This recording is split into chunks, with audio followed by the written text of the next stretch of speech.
Alright, what's up everybody? Let's look at the Maze of Mystery, the Labyrinth. We're going to go full top with the last four at the bottom. This is obviously a very kind, free-to-play combination. Look at this.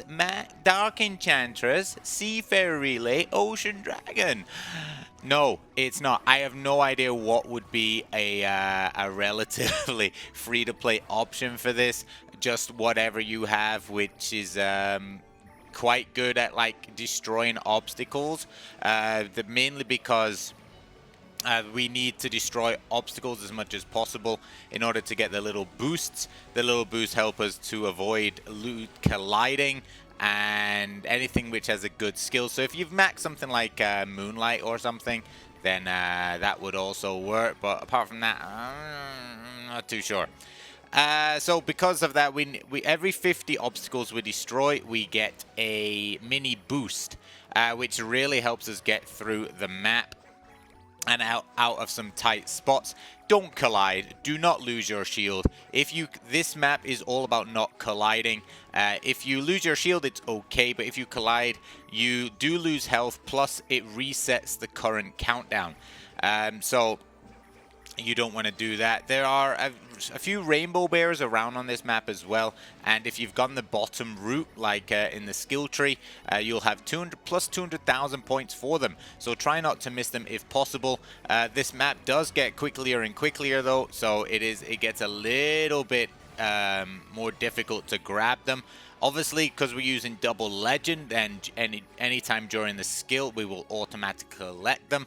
But yeah, so we want to be destroying obstacles as much as possible to get the boost. Plus, we're going to get destruction points, so it's all good.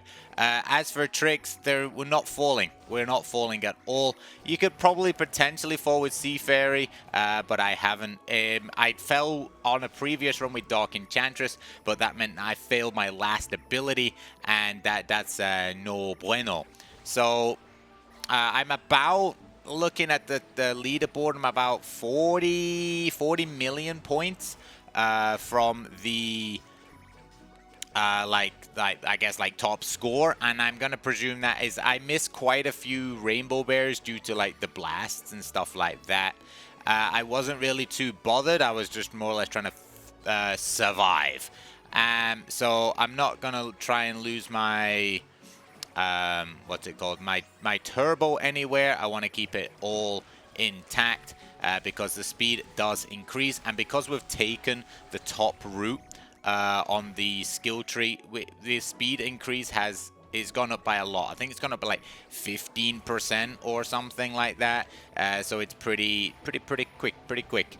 So overall, like, it's not difficult to get the rainbow bears to net all those extra points. However, if the random boost happens after collecting like that, so like that's easily just like a couple of rainbow bears missed. You do find, you know, the points do stack up. So yeah, yeah. So it's just be careful of that. Don't fall. Don't hit. It is pretty much the advice I have for you in this one. It's quite low though. You only need 750 million. So depending on your combo, if you're using this combo, you don't even have to have maxed the labyrinth, the skill tree at all. You can probably, I think I did 750 with like, it was like I didn't have like half the skills, I think. So if you're using this, you should get to the triple S rank relatively easily,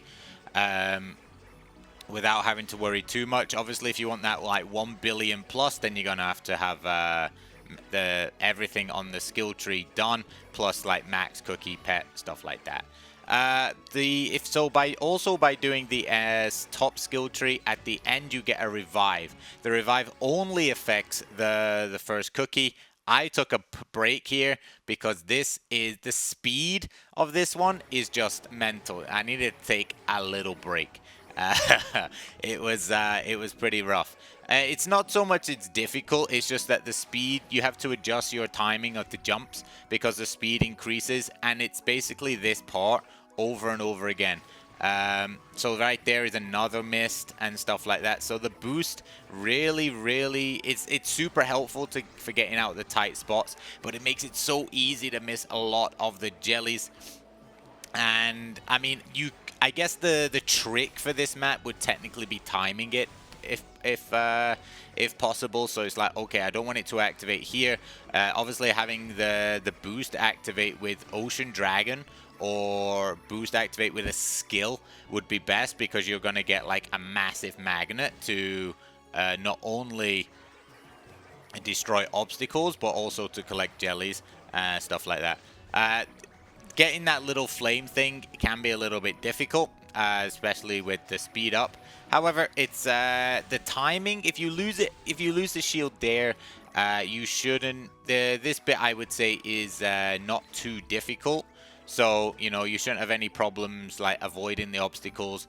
I think it's more or less after this part here is where I find that, you know, this is where I start getting a bit shaky. However, the map coming through for me right there with the boost. So yeah, I went for as much destruction as I could. I don't know if I should have really just started focusing more on the jellies rather than destruction, and potentially getting as many and delaying some of the boosts, because at the end of the day the boost really doesn't give you any points per se, but you know.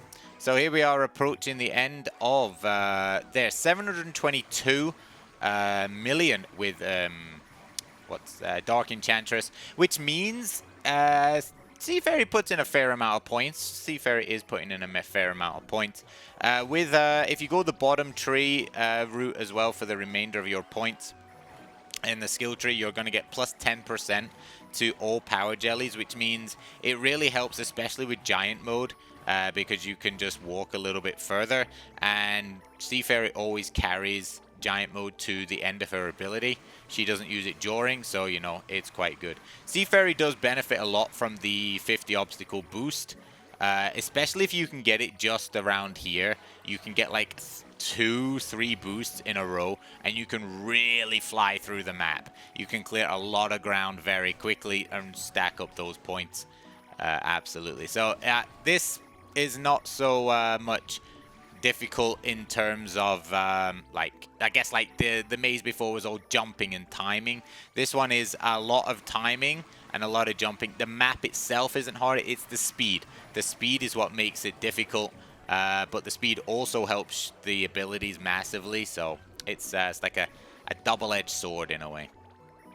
But yeah, it's just try and focus on collecting the rainbow bears whenever possible. The speed can make it a little bit difficult, but overall, just a little bit of practice, you should be able to get it done quite easily. So as you can see, if we could fall with Seafarer, because we have plenty of energy left. We're not going to be getting another skill out with her. However, I feel like there's not really any point. Because you're not really going to gain anything, you're just going to lose a bit of health for no reason. But there it is, that's nearly 1.1 billion, 40 million around, so yeah. I'm pretty happy with that, It's not quite top 1%, but you know, if I find like the best combo and the best tricks, I'll let you know. But that's going to be it. Like, comment, and subscribe, and I'll catch you in the next one. Until then, bye-bye.